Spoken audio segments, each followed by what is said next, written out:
What's going on, YouTube? Eric Garmon. I'm your storm attorney. Again, I've heard some questions this week that are very common, so I wanted to address something for you really quickly.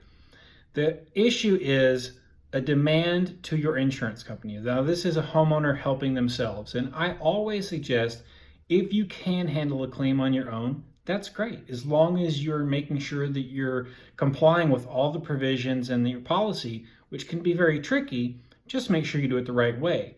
One of the things I'm seeing is, Eric, I turned in my receipts for my additional living expense or my contents or whatever it may be, and I'm just getting nothing back. What can I do? I don't understand. The best way that you can send a demand in, and the only way that you should ever send a demand to your insurance company, is a time-limited demand. This is crucial.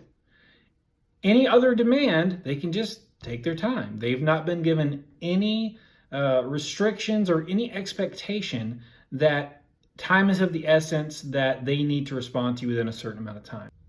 So a time-limited demand totally changes the game. I know it doesn't seem like a large difference, but it sets an expectation. You know, I'm going to have an answer within, let's say, 10 days. You're going to send your letter certified. You're going to know when they're going to get it. So you just add 10 days, right? You know when you're going to have your answer, or when you should have your answer. So I know that sounds really simple, but really, if you boil everything down, that's what it all comes down to. If they have the opportunity to settle the claim, then they should. And in a time-limited demand, they have to do it in a certain amount of time.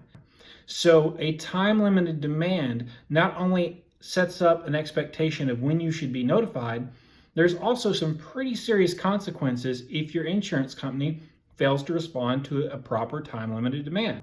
The same kind of hurdles they try to give you every day. If you like this, please like and subscribe down below so you can get the other videos. If you have any questions, either hit me up on Facebook and let me know, or drop it down below in the comments, and I'll be sure to answer your question as soon as I can.